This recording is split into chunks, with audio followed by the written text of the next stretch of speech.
es una actividad que hacen las neuronas para poderse comunicar unas con otras. Es, digamos, una forma sencilla y de definir qué es el potencial de acción.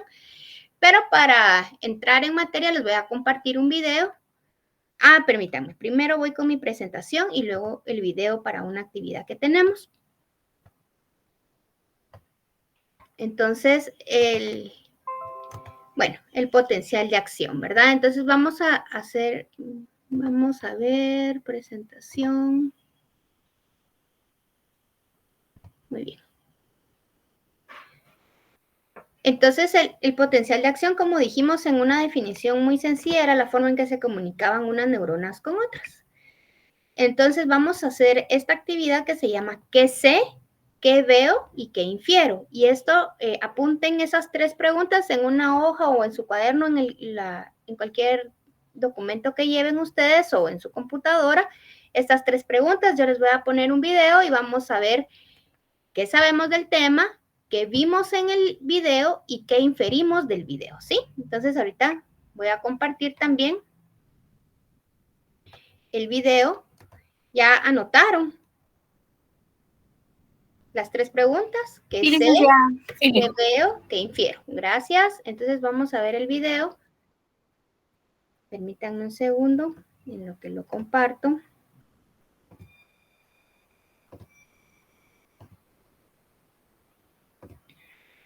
Neurons communicate with each other through their dendrites and axon.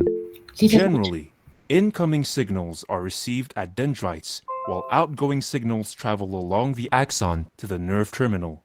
In order to achieve rapid communication over its long axon, the neuron sends electrical signals from the cell's body to the nerve terminal along the axon. These are known as nerve impulses, or action potentials. An action potential is essentially a brief reversal of electric polarity across the cell membrane. Cells are polarized, meaning there is an electrical voltage across the cell membrane. In a resting neuron, the typical voltage, known as the resting membrane potential, is about -70 millivolts.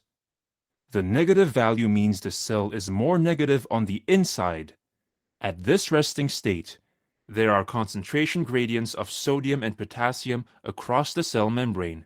More sodium outside the cell and more potassium inside the cell. These gradients are maintained by the sodium-potassium pump, which constantly brings potassium in and pumps sodium out of the cell. A neuron is typically stimulated at dendrites, and the signal spread through the soma. Excitatory signals at dendrites open ligand-gated sodium channels and allow sodium to flow into the cell. This neutralizes some of the negative charge inside the cell and makes the membrane voltage less negative. This is known as depolarization, as the cell membrane becomes less polarized. The influx of sodium diffuses inside the neuron and produces a current that travels towards the axon hillock. If the summation of all input signals is excitatory and is strong enough when it reaches the axon hillock, an action potential is generated and travels down the axon to the nerve terminal. The axon hillock is also known as the cell's trigger zone, as this is where action potentials usually start. This is because action potentials are produced by voltage-gated ion channels that are most concentrated at the axon hillock. Voltage-gated ion channels are passageways for ions in and out of the cell, and as their name suggests, are regulated by membrane voltage. They open at some values of the membrane potential and close at others. For an action potential to be generated, the signal must be strong enough to bring the membrane voltage to a critical value called the threshold, typically about -55 millivolts. This is the minimum required to open voltage-gated ion channels. At threshold, sodium channels open quickly. Potassium channels also open, but do so more slowly. The initial effect is therefore due to sodium influx. As sodium ions rush into the cell, the inside of the cell becomes more positive, and this further depolarizes the cell membrane. The increasing voltage in turn causes even more sodium channels to open. This positive feedback continues until all the sodium channels are open and corresponds to the rising phase of the action potential. Note that the polarity across the cell membrane is now reversed. As the action potential nears its peak, sodium channels begin to close. By this time, the slow potassium channels are fully open. Potassium ions rush out of the cell, and the voltage quickly returns to its original resting value. This corresponds to the falling phase of the action potential. Note that sodium and potassium have now switched places across the membrane. As the potassium gates are also slow to close, potassium continues to leave the cell a little longer, resulting in a negative overshoot called hyperpolarization. The resting membrane potential is then slowly restored thanks to diffusion and the sodium-potassium pump. During and shortly after an action potential is generated, it is impossible or very difficult to stimulate that part of the membrane to fire again. This is known as the refractory period. The refractory period is divided into absolute refractory and relative refractory. The absolute refractory period lasts from the start of an action potential to the point the voltage first returns to the resting membrane value. During this time, the sodium channels are open and subsequently inactivated while closing and thus unable to respond to any new stimulation. The relative refractory period lasts until the end of hyperpolarization. During this time, some of the potassium channels are still open, making it difficult for the membrane to depolarize, and a much stronger signal is required to induce a new response. During an action potential, the sodium influx at a point on the axon spreads along the axon, depolarizing the adjacent patch of the membrane, generating a similar action potential in it. The sodium currents diffuse in both directions on the axon, but the refractory properties of ion channels ensure that action potential propagates only in one direction. This is because only the unfired patch of the axon can respond with an action potential. The part that has just fired is unresponsive until the action potential is safely out of range. An action potential generated at the axon hillock usually travels down the axon to the nerve terminal and not back to the cell body. This is because the concentrations of voltage-gated ion channels are higher in the axon than in the cell body.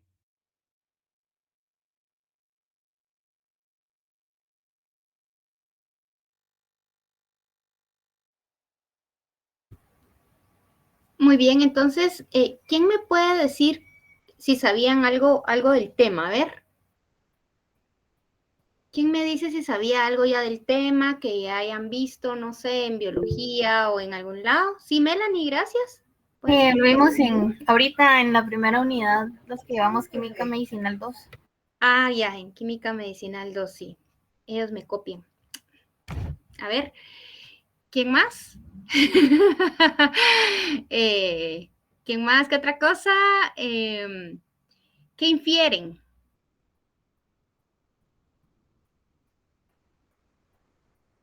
¿Qué sabían del tema? ¿Qué vieron? ¿Qué infieren?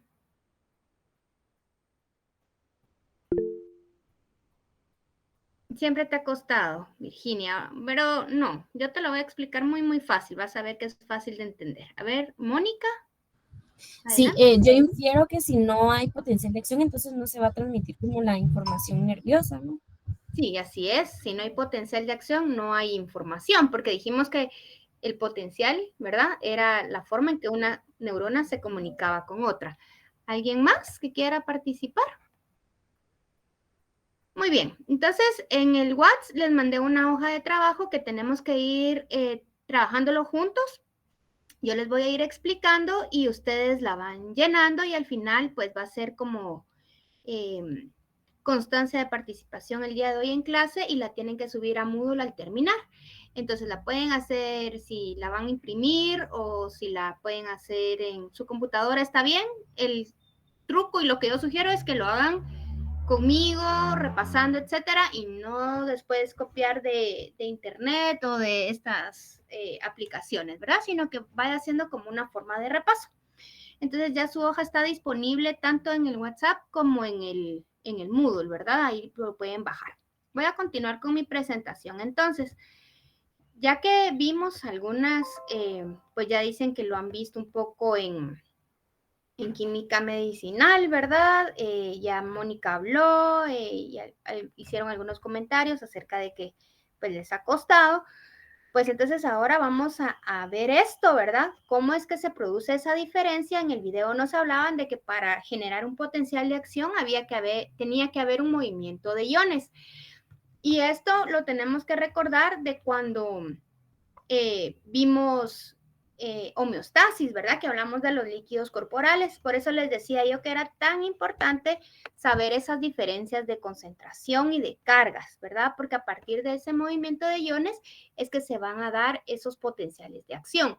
El potencial de acción no es más que un cambio en el flujo de los iones hacia adentro y afuera de la membrana plasmática, ¿verdad? Entonces, pues este cuadro que está acá es solo un recordatorio de la diferencia que hay entre el líquido intra y el líquido extracelular, ¿verdad? Los más importantes en este movimiento de iones que nos van a servir para generar el potencial de acción, pues es el sodio, que siempre está en el líquido extracelular en mayor abundancia, y en el interior, pues la mayor abundancia es el potasio. Y estas diferencias de concentración, pues también nos llevan a diferencias de carga, que al final pues dijimos que se llamaba el gradiente electroquímico, ¿verdad?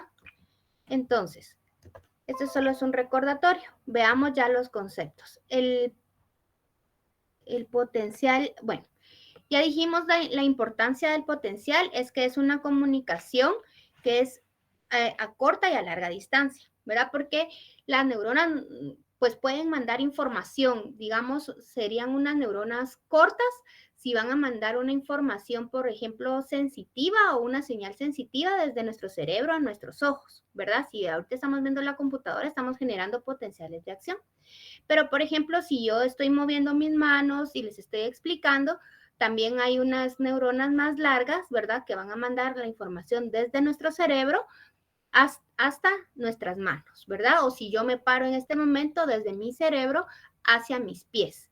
O yo estoy ahorita moviendo la pierna, ¿verdad? Porque estoy nerviosa o porque quiero levantarme, etcétera. Ahí se están mandando señales, ¿verdad? Entonces, vamos a ver que hay neuronas de corta y de larga distancia y que eso viene determinado no solo por la información que envían, sino por el tamaño del axón, que vamos a ver más adelante esas partes, aunque ustedes ya lo han trabajado en algunas hojas de trabajo. Bueno, ya dijimos, ¿verdad?, que estas neuronas pues tienen un papel fundamental en la comunicación intercelular entre las células, pero no entre cualquier célula, ¿verdad?, sino en las células nerviosas, que son las neuronas, y que a esto también le vamos a llamar los impulsos nerviosos. No es por nada, ¿verdad?, de que a veces estamos cargados eléctricamente y cuando tocamos cosas podemos sentir la electricidad que corre, ¿verdad?, por nuestro cuerpo de la puerta o de los sillones o incluso cuando le damos la mano a una persona, ¿verdad? Esto se debe a ese cambio de cargas que nosotros tenemos, ¿verdad? A ese voltaje y que la otra persona también puede tener, a esas descargas generadas por el gradiente electroquímico. Entonces, el potencial de acción, pues, tiene varias características que va a ser del tipo todo o nada, que ese todo o nada significa que el impulso se va a dar o no se da, ¿verdad? ¿Por qué? Recuérdense que cuando nosotros estamos, bueno, en nuestro entorno, en nuestro ambiente, nosotros separamos la información que queremos almacenar o que queremos entender y descartamos la que no nos sirve, ¿verdad? Porque nuestro sistema nervioso podría volverse muy excitable, ¿verdad? Y no responder a todos esos impulsos. Entonces, la ley del todo o nada nos dice que cuando un potencial es suficientemente grande, es la segunda característica, ¿verdad? Que su magnitud, ¿verdad?, es independiente de la intensidad, siempre es la misma independientemente de la intensidad del estímulo, que quiere decir que nosotros somos capaces de recibir muchos estímulos diferentes y descartar, ¿verdad?, lo que no nos interesa y prestar atención a lo que sí. Por ejemplo, yo estoy aquí, estoy dando mi clase, y estoy concentrada en mi presentación y en lo que les estoy hablando. Pero, por ejemplo, allá afuera pasa gente, pasa un perro, aquí tal vez puede haber bulla en la otra habitación, alguien afuera puede tener un carro con música y yo no me distraigo, ahora yo sigo dando mi clase. O yo puedo sentir mucho calor o puedo estar cansada ya de la espalda de estar sentada, pero sin embargo yo sigo poniendo atención en mi clase, en mis conceptos, ¿verdad? Entonces, mi cerebro está concentrándose en solo una cosa, ¿verdad? Si nosotros o nuestro cerebro puede descartar, ¿verdad? El dar ese potencial de acción, por eso se dice la ley del todo o nada, él puede llegar a un umbral, el potencial de acción, y generar una respuesta o simplemente descartar. Por supuesto, ¿verdad? Eso es en un cerebro normal, en un cerebro no patológico, pero pues hay muchas enfermedades que pudieran no concentrarse solo en una situación, ¿verdad? Ahora tenemos muchos ataques de ansiedad, personas con otras, como patologías como trastornos de déficit de atención, personas que no se concentran fácilmente, problemas de sueño, entonces tenemos mil y una cosas que nos pudiera despistar, ¿verdad? Y generar muchos potenciales de acción, gente que sobrepiensa, gente que no puede dormir por estar pensando en cosas que vienen mañana o cosas que ya pasaron, ¿verdad? Etcétera. Entonces, las características, pues ya lo vimos, ¿verdad? Implica la apertura de los canales iónicos regulados por el sodio y potasio, que son los canales iónicos que vamos a ver ahorita. Entonces, los canales iónicos, ¿verdad? Son estos canales intramembranosos o transmembrana que vemos aquí, que van a abrirse y cerrarse en respuesta al estímulo, ¿verdad? Nosotros vamos a tener dos tipos de canales iónicos importantes que generan el potencial de acción, que son los canales de sodio y los canales de potasio, ¿verdad? Y se llaman iónicos, ¿verdad? Porque pues su apertura es de un ion, y de voltaje porque van a generar una carga. Entonces, si vemos aquí, el canal de sodio tiene 3 fases, ¿verdad? Que puede pasar del reposo a la fase activada y luego a la fase inactivada. ¿Qué pasa en cada una de las fases? Bueno, primero reconozcamos que el canal de sodio tiene 2 compuertas. Una compuerta o puerta de activación que permanece cerrada en el reposo y una puerta de inactivación que está abierta. Lo que vemos aquí arriba, ¿verdad? Donde está la puerta de activación, es el líquido extracelular. Y lo que vemos hacia acá abajo, ¿verdad? Va a ser el líquido intracelular. ¿Qué quiere decir? Que esta puerta de activación de sodio va a estar cerrada cuando mi neurona está en reposo. No está generando ningún potencial de acción. Pero al haber una estimulación tan fuerte, entonces, ¿qué va a pasar? Pasamos a la parte activada, a la fase de activación, que es que se abra la compuerta, ¿verdad?, de activación, y entonces el sodio va a fluir hacia el líquido intracelular, ¿sí? Y entonces, si vemos acá, en la primera fase que habíamos dicho el reposo, aquí va a estar la membrana a menos 90 milivoltios. Lo que hemos dicho, ¿verdad? Y eso significa que el interior de la membrana va a tener 90 cargas negativas más que el exterior, ¿verdad? Porque dijimos que el exterior siempre es más positivo y el interior es más negativo. ¿Se entiende eso y se recuerdan de ese concepto? Sí, perdón, solo dijo 90 veces más negativo. 90 veces más, sí, o sea, tiene 90 cargas negativas, o es menos negativo, vamos a ver. Menos negativo. Menos negativo, muy positivo, muy negativo adentro, ¿verdad? Sí, sería muy negativo. Entonces. Muy negativo. Entonces tiene, bueno, sí, pero quiere decir que tiene, digamos, un aproximado de menos 90 cargas negativas adentro, ¿sí? 90 cargas en el interior que en el exterior, ¿sí? Sí. Sí, va, muy bien. Entonces, cuando se abra esta compuerta, porque hay un estímulo suficientemente fuerte, entra el sodio, como dijimos, y va a pasar del estado de menos 90, que era el reposo, a más 35 milivoltios, ¿verdad? Entonces, si vemos el interior de la membrana, se está volviendo más electropositivo debido al ingreso de las cargas de sodio. Y luego, al pasar algunos milisegundos, porque ya se dio una respuesta, ¿verdad? Ya se terminó el estímulo, entonces la compuerta del interior de la membrana se va a cerrar y ya no van a entrar más sodios. Y entonces se va a pasar nuevamente al estado inactivado, ¿verdad? Que va a pasar otra vez de los más 35 milivoltios a menos 90 milivoltios. Quiere decir que regresamos al estado de reposo, ¿verdad? Pasemos a conocer los canales de potasio. En los canales de potasio, pues vemos la diferencia. Aquí solo hay una compuerta que da hacia el líquido intracelular y pues esta puerta hacia el líquido intracelular se mantiene en reposo a menos 90, se mantiene cerrado, pero algunos milisegundos después que el sodio ha terminado de entrar y que se cierra la compuerta de inactivación, se va a activar de una forma más lenta la compuerta de activación del potasio, llevando de más 35, en el sentido de llevar a más 35 a menos 90 milivoltios a la membrana, es decir, de regresar a su reposo, ¿sí? Entonces, ¿esto por qué se da? Recuérdense de que cuando hay un ingreso de sodio, ¿verdad? Al mismo tiempo va saliendo el potasio para equilibrar las cargas. Además, también recuérdense que la bomba sodio-potasio también ayuda a regular el volumen, ¿verdad? Que se ha generado por el exceso de ingreso del sodio. Entonces, es así como se da el potencial de acción, digamos, en esas dos fases. Vamos a ver rápidamente las partes de la neurona porque nos interesa entender cómo es que se lleva a cabo el potencial, pero este va a ser tema también de otra clase cuando regresemos. Entonces, esta es una neurona, ¿verdad? Que es una célula nerviosa. Vemos aquí el soma o cuerpo celular y de ahí van a salir muchas arañitas, ¿verdad? Que se llaman dendritas.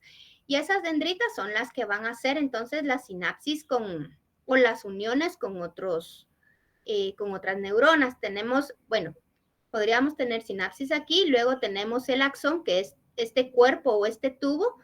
Vemos aquí la vaina de mielina, que ya vieron ustedes en el laboratorio, ¿verdad? Cuando vieron su encéfalo. Y pues la vaina de mielina es una sustancia, está cargada con muchas grasas y fosfolípidos, y que lo que va a hacer es ayudar a transmitir el impulso nervioso muy rápido, ¿verdad? O sea, en milisegundos.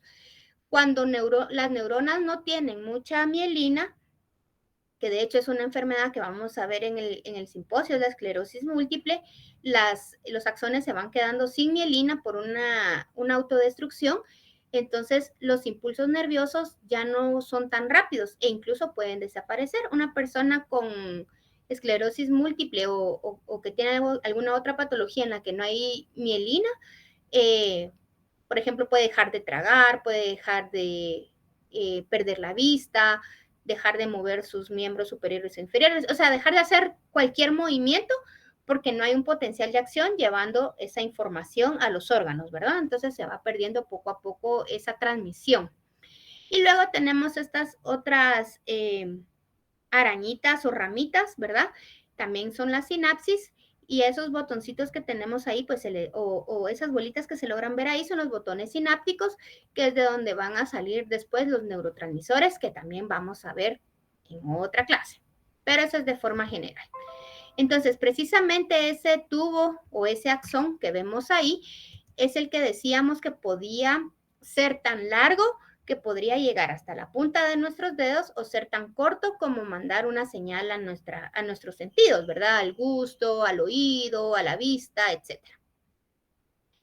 Entonces, la información, ¿cuál es la importancia de que se genere un potencial de acción? Es que la información puede ser enviada entre células nerviosas, ¿verdad? De neurona a neurona, puede ser de neurona a músculo y puede ser de neurona o célula nerviosa hacia glándulas, ¿verdad? Hacia músculo también se genera potenciales de acción, eso lo vamos a ver después en la unidad del sistema muscular, pero ya tenemos que tener claro el concepto del potencial de acción, el gradiente de concentración, etc. ahí ya en esa unidad hacemos clic con todo. Y bueno, luego con las glándulas para la secreción de neurotransmisores y de hormonas también. Entonces, vamos a decir que una membrana está polarizada o está en reposo cuando no está transmitiendo ninguna señal nerviosa, ¿verdad? Más o menos, en algunos libros aparece que es de menos 90 milivoltios y en algunos puede aparecer de menos 70 milivoltios, ¿verdad? Pues es un rango más o menos amplio, ¿verdad? Y esas cargas van a depender, o ese menos 70 y ese menos 90 va a depender del tipo de axón, ¿verdad? Perdón, no de axón, sino de neurona, de la neurona en sí, ¿verdad? De las características de la neurona. Entonces podemos tener, si ustedes leen en Tórtora, dice menos 70, y si leen en Goitom, dice menos 90, pero yo les dije que lean Goitom, ¿verdad? Entonces, menos 90 va a ser nuestro momento del reposo, ¿verdad? A menos que especifiquemos en qué tipo de célula nerviosa es, nosotros vamos a decir que es de menos 90, el reposo es la membrana polarizada y es el momento en donde no se están transmitiendo señales nerviosas. Muy bien. ¿Qué factores pues, van a contribuir a este potencial de membrana? Pues ya vimos principalmente la distribución desigual de los iones a ambos lados de la membrana, la permeabilidad relativa, ¿verdad?, de la membrana, que es mucho más permeable a los iones potasio que a los iones sodio, ¿verdad? El potasio es más permeable de 50 a 100 veces más que el sodio, ¿verdad? La ley del todo o nada, que ya habíamos dicho que un impulso se da o no se da, pero ya que estamos hablando de voltajes, entonces vamos a hablar de cuándo se da la ley del todo o nada. Entonces, cuando sucede el reposo, ¿verdad? Cuando una neurona está en reposo, tiene que haber un estímulo lo suficientemente fuerte como para que nosotros cambiemos de atención o reaccionemos, ¿verdad? Generemos una respuesta o nuestro cuerpo genere una respuesta. Pero como les decía, no podemos responder a todos los estímulos porque nos volveríamos locos, ¿verdad? Estaríamos prestando atención a demasiadas cosas y no es una atención consciente, ¿verdad? O en la que yo me puedo concentrar, sino que solo estoy demasiado estimulada. Entonces se dice que para que haya una despolarización, ¿verdad? O sea, se quite el estado polarizado y pasemos a un estado despolarizado donde empiezan a ingresar los iones sodio, la despolarización tiene que alcanzar un valor aproximadamente de menos 55 milivoltios.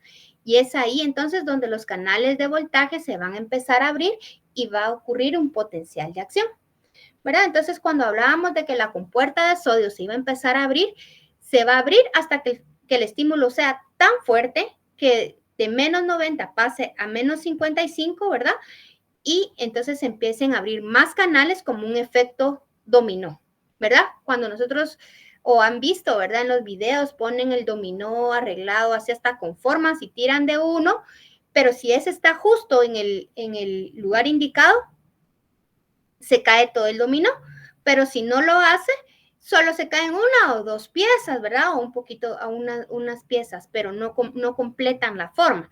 Entonces, quiere decir que cuando nosotros estamos estimulando, ¿verdad? O se estimula el sistema nervioso, tenemos que alcanzar el menos 55 milivoltios para generar, ¿verdad? Una despolarización total de nuestra neurona. Si no, volvemos a la fase de reposo. Precisamente por eso, ¿verdad? Para que nuestro cerebro pues no tenga que reaccionar a todo, ¿verdad? En la fase de reposo entonces dijimos que era menos 90 milivoltios y, ojo aquí, veamos en el reposo la compuerta de activación del sodio está cerrada y la compuerta del potasio también está cerrada. Por lo que vemos, no hay ningún intercambio de iones, estamos en reposo. Muy bien. En la fase de despolarización, entonces, va a haber un estímulo, ya dijimos, que ese estímulo tiene que ser fuerte para ser capaz de despolarizar a varios canales de sodio, ¿verdad? Y llegar al menos 55 milivoltios, que es el punto crítico. Si sobrepasa el menos 55 milivoltios, ¿verdad? Que sería nuestro valor de despolarización. Entonces se se abren más canales de sodio, ¿verdad? Se abren rápidamente y favorecen la entrada del sodio a la membrana. Si vemos, es una retroalimentación ¿de qué tipo? Ah, aquí está, ¿verdad? Bueno, se los puse. Una retroalimentación positiva, ¿verdad? Porque cuando se da una despolarización y se da esa ley del todo o nada, del efecto dominó, ¿verdad? Una retroalimentación positiva. Mientras más estímulos estén llegando y más fuerte sea, mayor será la entrada de sodio hacia la membrana, ¿verdad? Hay una despolarización completa desde que yo llego de menos 55 milivoltios, paso por el 0 milivoltios y llego a más 30 milivoltios. En el más 30 milivoltios es una fase de umbral. Entonces, en el umbral, vamos a ver después una gráfica, se llega, ¿sí, Daniel? Licenciada, disculpe, buenas tardes, una pregunta, es que me da como curiosidad porque no sé si me queda muy claro, cuando dice que es una retroalimentación positiva, en ese caso, ¿qué sería como lo que rompa el ciclo? Ah, ya. Porque no sé si... Sí, entiendo. Cuando digamos, que la neurona deje de despolarizarse, tendría que haber una limitación o algo que corte el estímulo, cualquiera que sea. Por ejemplo, si yo estoy, ¿qué les puedo decir? Vamos a ver qué ejemplo les puedo dar. Bueno, hay muchísimos, pero estamos acostados con la luz apagada y todo, y alguien entra y nos enciende la luz, ¿verdad? Ahí ya generó un estímulo, la luz, hacia nuestros ojos, que fue el receptor. Y se generó un potencial de acción para que nuestras pupilas se abrieran, se dilataran, y nosotros decir, apaga la luz, ¿verdad? Entonces, en ese momento, pues apagan la luz, o nuestro ojo, ¿verdad? Es capaz de adecuarse a esa cantidad de luz que hay, ¿verdad? Que puede ser que parpadeemos un poco más, puede ser que nos lagrimee el ojo, puede ser solamente el acomodamiento, ¿verdad? De la pupila, o ese sería un ejemplo. ¿Qué otra cosa podría ser? Cuando estamos en un lugar encerrados y de repente tiran unos cohetes, ¿verdad? Uno está en silencio y de repente queman una ametralladora y uno se asusta, ¿verdad? Entonces brinca ahí, es algo bien notorio, ¿verdad? Pero eso sigue pasando también en nuestros órganos, los potenciales, pero algo que es muy consciente, ¿verdad? Brincamos, nos asustamos, pero cuando se acaba de quemar la ametralladora, ya nos tranquilizamos, ¿verdad? O ya igual nuestra corteza ya mandó la señal de que, son cohetes, ¿verdad? Entonces me tranquilizo. O uno se puede quedar incluso asustado, ¡ay, son cohetes, eso es una balacera!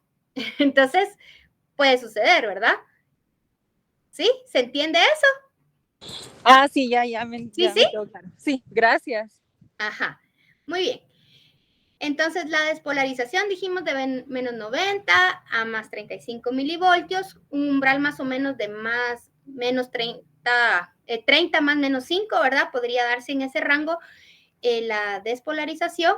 Aquí, en la despolarización, solo hay una apertura del canal, ¿verdad? De sodio, y vemos que la compuerta de potasio sigue cerrada. ¿Por qué? Si nosotros dejamos fluir el sodio hacia el líquido intracelular, pero el sodio está saliendo, entonces seguimos equilibrando, entonces nuestra neurona volvería al reposo, ¿verdad? O a la polarización. Entonces la compuerta de potasio se va a abrir unos milisegundos después en una activación lenta. Quiere decir que la puerta se va a ir abriendo lentamente y solo van a empezar a fluir algunos hasta que llegamos a que se abra completamente. Eso vamos a verlo más adelante también. Y luego tenemos la fase de repolarización, que es el regreso de nuestro estado despolarizado al polarizado. A ese se le llama repolarización. Entonces, ¿qué va a suceder aquí? Se va a restaurar el potencial de acción, ¿verdad? Va a cerrarse la compuerta de inactivación del sodio, ¿verdad? Vamos a pasar nuevamente del estado de más 35 milivoltios a menos 90, porque otra vez vamos a regresar al reposo. Y si vemos en la fase de repolarización, ya se abrió la compuerta de potasio. Entonces aquí ya están fluyendo los potasios hacia el líquido extracelular. Luego vamos a tener un breve momento de hiperpolarización. Lo ideal en neuronas sanas, ¿verdad? Que no tienen ninguna enfermedad, ese momento de hiperpolarización se restaura rápidamente. Pero hay cerebros que quedan hiperpolarizados, muy hiperpolarizados. Por ejemplo, personas que tienen convulsiones, ¿verdad? Que también lo vamos a ver en simposio, pero ahí hay muchas descargas eléctricas y permanece un estado de hiperpolarización. Entonces, ahorita voy. La hiperpolarización va a ser un momento ocasionado por algunos iones negativos en el que muchas cargas negativas van a ingresar al interior de las células, ¿verdad? Recuérdense que cuando se abren los canales, pueden aprovechar otros iones para entrar. Por ejemplo, el cloruro que tiene carga negativa, ¿verdad? O puede ser que el potasio salga en mayor cantidad y el interior va a quedar cargado muy negativamente, hasta menos de menos 90 milivoltios. A ese pequeño estado, ¿verdad? Que sucede en pequeños espacios del potencial de acción, se le llama fase de hiperpolarización. A ver, ¿cuál es la duda, Virginia? Gracias, Linda. Si puede regresar al anterior. ¿Sí?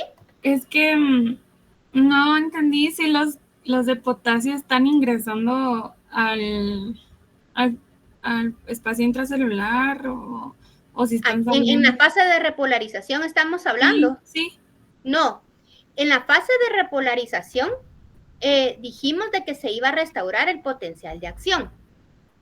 Es decir, que vamos a regresar otra vez a nuestro estado de reposo, ¿verdad? Entonces, aquí siempre lo que está hacia arriba, ¿verdad? Es el líquido extracelular y hacia abajo es el intracelular. Entonces, si vemos la compuerta del sodio que va hacia el líquido intracelular, se cerró y entonces ya no va a entrar más sodio. Pero la compuerta de potasio se abre para dejar escapar algunos iones potasio para restablecer la carga negativa, ¿verdad? Del líquido intracelular, porque el sodio entró mucho, ¿verdad? Y entonces dejó más positivo el líquido intracelular. Entonces la respuesta del canal de potasio es abrirse, dejar escapar potasio, que ya dijimos que es de 100 a 500 veces más permeable que el sodio, y deja escapar muchísimos iones potasio para restablecer el medio interno, el medio intracelular. Sí. Una pregunta más. Cuando estábamos en la fase de despolarización, ¿sí? El potasio también salía. ¿En esta? Sí, ahí el potasio está entrando. No. Mira la flecha. El sodio está entrando. Ajá. El canal está abierto. Y ahora mira el potasio. El potasio, aunque quisiera salir, no puede salir porque aquí está cerrada la compuerta. No sé si miran mi flecha.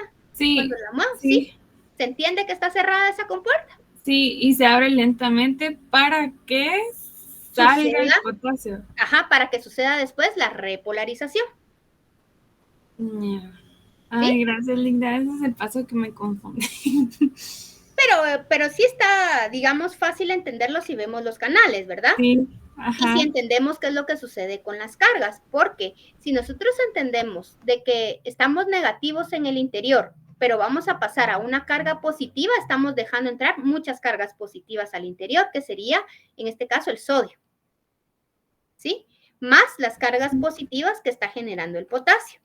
Pero en la fase de repolarización estamos regresando a nuestro estado anterior, entonces se cierra el sodio, ¿verdad? La compuerta de sodio, ya no puede entrar más cargas positivas y el potasio va a ir saliendo, mucho potasio, para restablecer la negatividad del interior, ¿sí?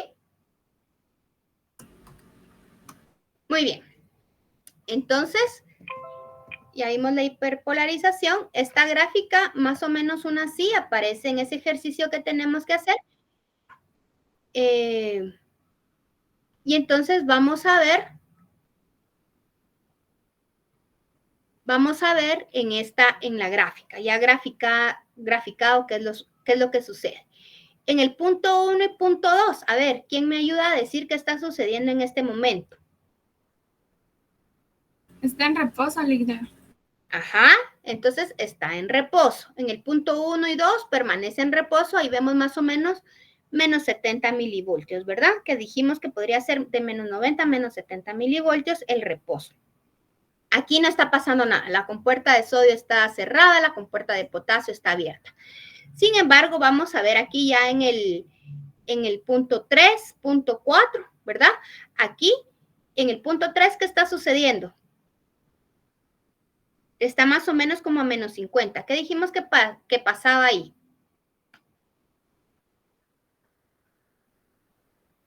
A ver, ¿quién me ayuda? No era lo de despolarización, ¿no? Empezaba la despolarización, pero ¿qué tenía que pasar para que se diera? Tenía que pasar el impulso del umbral. Ajá, entonces ahí estamos en el umbral, ¿verdad? Al menos 55 del umbral. Eso se está señalando en el punto 3. Luego pasamos al punto 4, ¿verdad? Que es, ¿cómo se llama esta fase? Donde ya se va convirtiendo más positivo el interior de la membrana. Despolarización. ¿La qué? Despolarización. La despolarización. Muy bien. Llegamos a este punto, ¿verdad? Que era el más 30, que es donde llega, digamos, al tope. Y entonces ahí ya se da un cierre de las compuertas, de la compuerta de sodio, y se empieza a abrir lentamente la compuerta de potasio.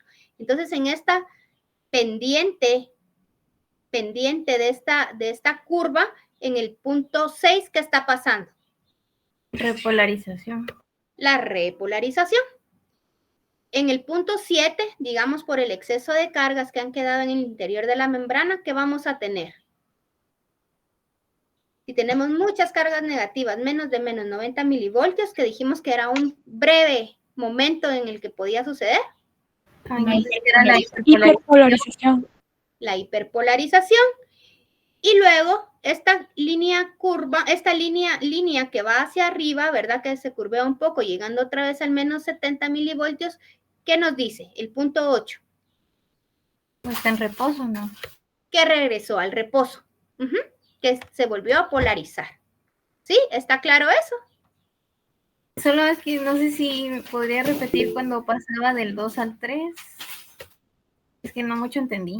Yo entendí que era cuando pasaba del 2 al 3, era una despolarización, pero era cuando llegaba al 4. Del 1 al 2 hay reposo. Del 2 al 3 ya está cambiando el interior de la membrana. Ya se dio la apertura de los iones. Entonces, como eso dijimos que era como un proceso en cascada, ¿verdad? O la ley del todo o nada, quiere decir de aquí en el punto del 2 al 3, empezó a entrar mucho sodio a la membrana y entonces la membrana se empezó a despolarizar y se despolarizó tanto, alcanzó el valor umbral que llegó a despolarizarse totalmente hasta el más 35 milivoltios, ¿sí? Ok, gracias. Bueno, sí, Eric, Julián. Sí, buenas tardes. A mí solo me quedó duda con el punto 5. Entonces ahí podríamos decir que prácticamente es como el punto máximo que alcanza el estímulo.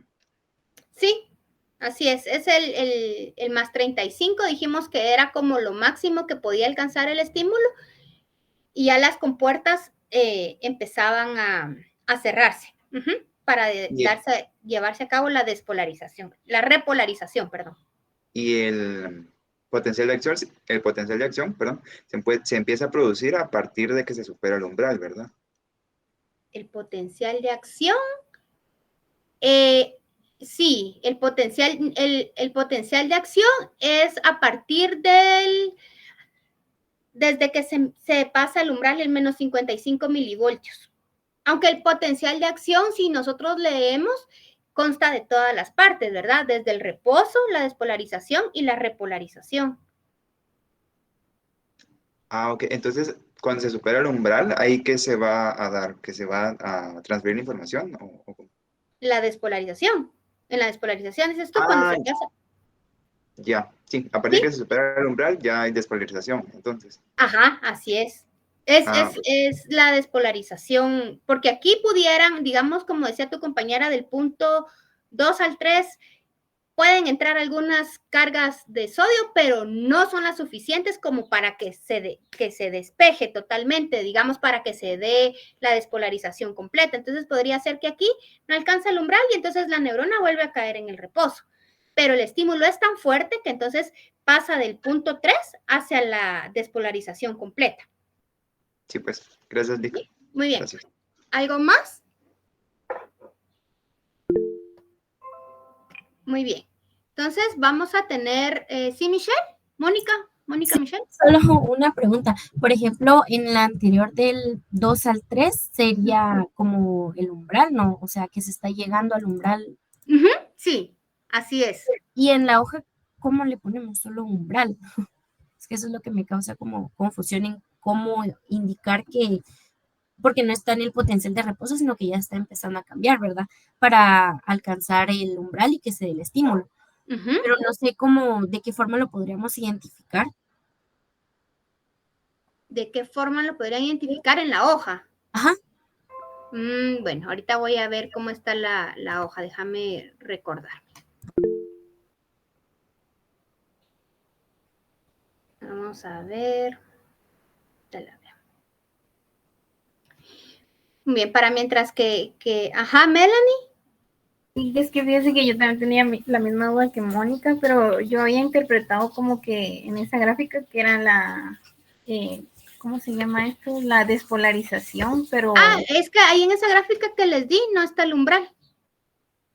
No solo son como las componentes básicos como hiper, despolarización, punto... Entonces ahí no lo señalan, porque las fases del potencial de acción, ya les dije que prácticamente son 3, ¿verdad? El reposo, la despolarización y la repolarización. Ahí hay hiperpolarización otra vez.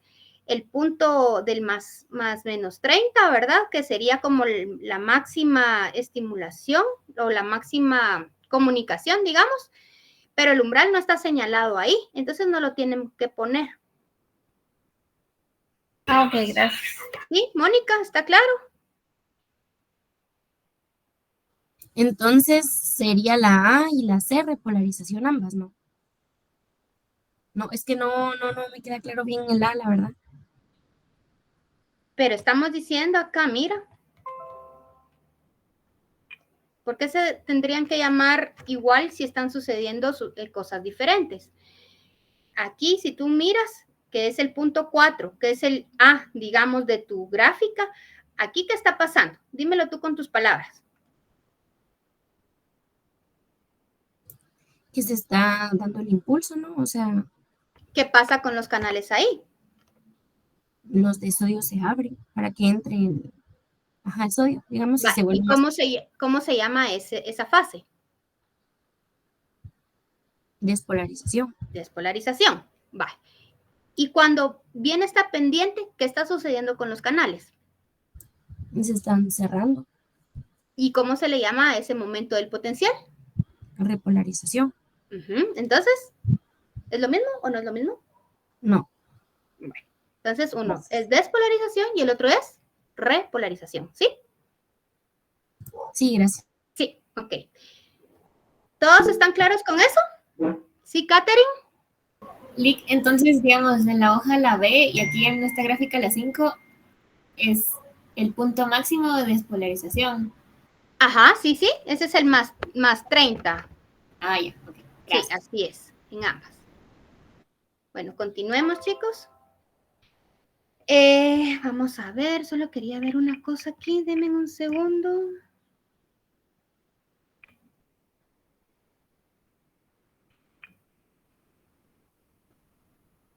Sí, estamos bien. Ok.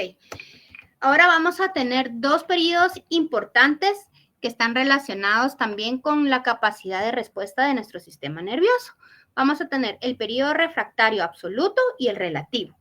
El periodo refractario es un momento en el cual no es posible desencadenar nuevos estímulos, ¿verdad? Porque pues no podemos responder a todos como dijimos, ¿verdad? Entonces, ¿qué sucede? Vamos a tener el periodo refractario absoluto, que lo que nos dice es que no es posible desencadenar un segundo potencial de acción aún con el estímulo muy fuerte.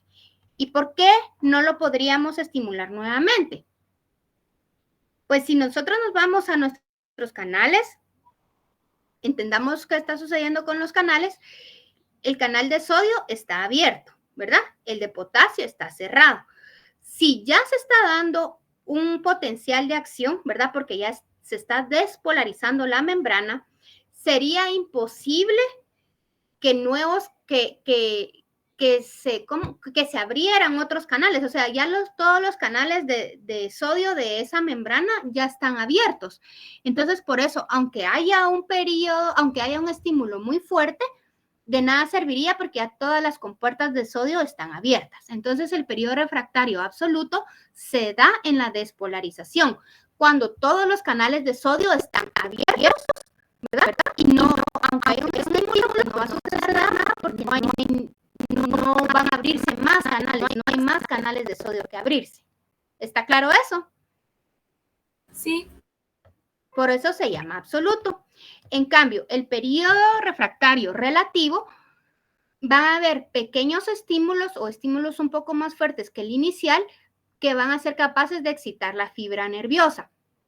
¿En qué momento se da? Pues se va a dar cuando estamos en el reposo o cerca del reposo. ¿Qué sucede cuando ya estamos en esa fase de polarización otra vez o de reposo? Pues la compuerta de activación del sodio ya está cerrada y hay una activación lenta de la compuerta de potasio. Quiere decir que los canales de sodio que ya se hayan cerrado son capaces de activarse nuevamente ante un estímulo fuerte. Por eso se llama relativo, porque ahí sí puede darse un segundo potencial si ya hay algunas compuertas cerradas, ¿verdad? Porque esas serían las que van a responder a ese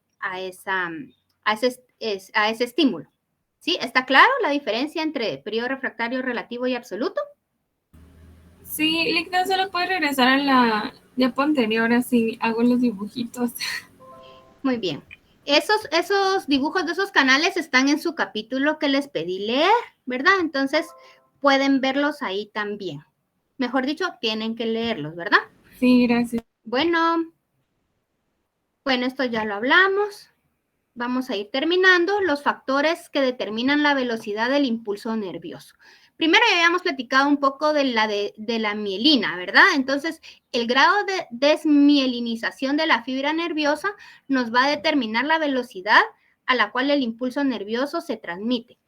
Fibras que tienen mucha mielina van a transmitir el impulso nervioso más rápido, ¿verdad? Mientras más mielinizado es el axón, más rápida es la propagación del impulso. Otra característica es el diámetro del axón. Un axón de mayor tamaño va a propagar potenciales de acción más rápido, ¿sí? Y la temperatura. A temperaturas más altas, más rápido se va a desplazar el potencial de acción. Esos son los tres factores que me determinan mi velocidad del potencial. Y luego tenemos las fibras nerviosas, tenemos de tipo A, tipo B y tipo C, aunque estas las vamos a ver cuando veamos sensaciones somáticas con el dolor, pero es importante que le busquemos ya una aplicación, ¿verdad? Van a ser las fibras de tipo A, tienen axones de mayor diámetro, de 5 a 20 micrómetros, son mielínicas y por lo tanto, por su tamaño y por su mielinización, van a transmitir el impulso muy, muy rápido, ¿verdad? Estas son fibras que van a mandar estimulación como el tacto, la presión y la sensación térmica. Y es muy fácil relacionarlo, ¿verdad? Porque cuando nosotros, por ejemplo, nos pinchamos con la espina de una rosa, ¿verdad? Rápido quitamos la mano, ¿verdad? O nos cae una gota de agua de lluvia en la espalda, ¿verdad? También tratamos como de esquivarla. Entonces, las fibras de tacto, presión y sensaciones térmicas son de respuesta muy rápida. Luego tenemos las fibras tipo B. Sus axones son entre 2 y 3 micrómetros. Veamos, son más pequeñas. Son mielínicas y van a conducir impulsos sensitivos desde las vísceras hacia el encéfalo y hacia médula espinal. Si vemos, estas son, digamos, su transmisión es media, si hablamos en cuanto a su velocidad de propagar el potencial, porque a pesar que son mielínicas, pues son cortas, ¿verdad? O de un diámetro más corto. Y luego tenemos las más pequeñas, las fibras tipo C, miren, tienen diámetros pequeños y además no tienen mielina, entonces sus impulsos van a ser mucho más lentos, ¿verdad? Esas van a conducir sensaciones del dolor, también algunas de tacto, algunas de frío y, presión, calor y frío. El dolor es muy fácil reconocer a estas fibras, porque a veces, no sé si les ha pasado, ¿verdad? Que se lastiman, pero ustedes no sienten el dolor en el ratito, sino que unos segunditos después ya les empieza a doler, ¿verdad? Entonces, esto es debido a las fibras C, porque esas no tienen, el dolor se transmite por medio de estas fibras que no son tan rápidas en su propagación del dolor. ¿Les ha pasado alguna vez que se topan, pero no es inmediato el dolor, sino que tarda algunos segunditos en sentirlo? ¿Les ha pasado? Sí. Muy bien. Bueno, no sé si tienen alguna pregunta u otra duda, porque aquí ya terminamos. ¿Y cómo les fue con su hoja? ¿Hay alguna otra duda que quieran responder antes de...? Ay, qué bueno, les quedó claro. ¿Sí, Cristina? Ay, hola, Lick. Solo yo tengo una duda, pero es que porque no he logrado entender. Porque es que, digamos, los canales de sodios los vuelven más positivo. O sea, porque, digamos, sodio y potasio tienen como cargas positivas los dos. Pero ¿por qué uno lo hace negativo y otro positivo? O sea, como que no sería de buscar como un ion que sea negativo para que haga más negativa la membrana. O sea, no sé si me explico. Ah, ya. Sí. Lo que pasa es de que así es el cuerpo humano. No sé si en algún momento el cuerpo humano puede adaptarse a eso, ¿verdad? Digamos. Pero el cuerpo así es, como está distribuido sus concentraciones. Sí, es muy lógico que uno pudiera decir, ¿por qué no es cloruro el que está adentro, que es negativo, y ya vuelve negativa la membrana? Pero no, o sea, el estudio de la célula nos dice que las concentraciones, ¿verdad?, de sodio son mayores en el exterior y que las del potasio son mayores en el interior, ¿verdad? O sea, es algo que es innato del cuerpo humano, que no podemos cambiar. Ah, ya, gracias. Sí, es que me daba duda porque era como, porque si las dos son positivas, va. Pero sí, ya me quedó claro. Gracias. Ajá, pero recordate que cuando hablamos, sí, las dos son positivas, lo único que en el líquido intracelular van a haber menos cargas positivas, por eso es de que se llama menos 90, ¿verdad? Porque hay menos cargas positivas adentro.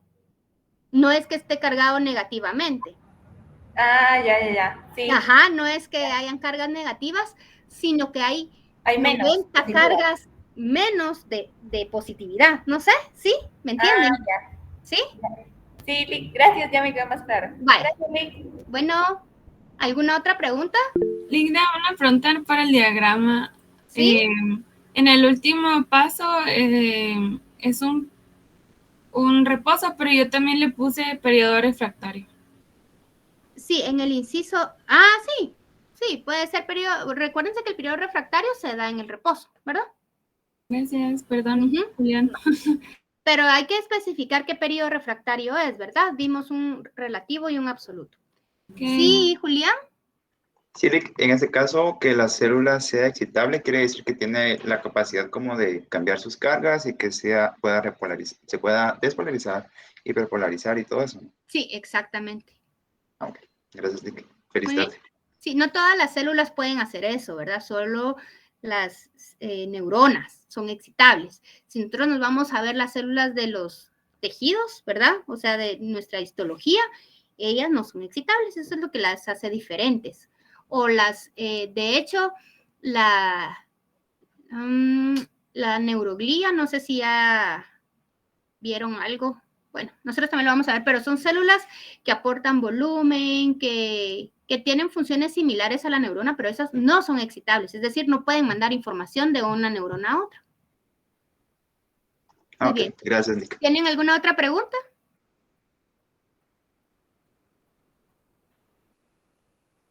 ¿No? Bueno, ¿tienen clase ahorita? Yo no. Bueno, entonces terminan su hojita de trabajo. En Moodle ya hay una pestañita, una pestañita para que puedan subirla. Tienen hasta las 6 para subirla, que sería el trabajo de hoy. Les mandé también el link de asistencia, si ya lo vieron, lo pudieron llenar. Sí, licenciada, gracias. Muy bien. Para los que no habían... bueno, les recuerdo también qué otra cosa teníamos que ver. Bueno, ya están los recordatorios de las fechas. Les conté también que ya estaban sus exámenes. Sí, ya me recordé que les quería decir. En sus exámenes, en la última parte donde les puse que me pusieran una carita cómo se sentían y etcétera, me gustó ahí. Algunos me dejaron algunos mensajitos, otros les hicieron colitas, les pusieron unas lagrimitas a sus caritas, me pusieron corazones. Entonces, muchas... si los que no la han llenado no tienen sus puntos, lo siento, pero eran las instrucciones. Fueron como 2 personas nada más, y los demás que me hayan puesto ahí mensajitos, yo les agradezco. Algunos me pusieron ahí mensajes alentadores, pues recibí algunos otros mensajes que estamos... una X, vale, o sea, lo tenían que marcar, una X, un círculo, como quisieran, pero que me dijeran cómo se sentían, ¿verdad? Y algunos mensajes que tal vez no estaban, recibí algunos mensajes de, muy bien, no está habilitado, se lo voy a pedir a Andrea que me lo habilite nuevamente, denme un segundo. Algunos mensajes de que estaban tristes, que tenían sueño, que estaban cansados, y bueno, yo les agradezco esa confianza, ¿verdad? Por haberme contado. Yo también me siento así a veces, casi siempre, cansada, con sueño, y todos tenemos problemas, entonces hay que echarle ganas. Ahorita le vamos a decir a Andrea que nos vuelva a activar. ¿Cómo le fue con su toma de datos, Lidia, que no la pude apoyar? Me hubiera gustado. ¡Ay, mal! Ahorita les voy a contar. Solo les voy a pedir que me habiliten otra vez. Ahorita les voy a contar.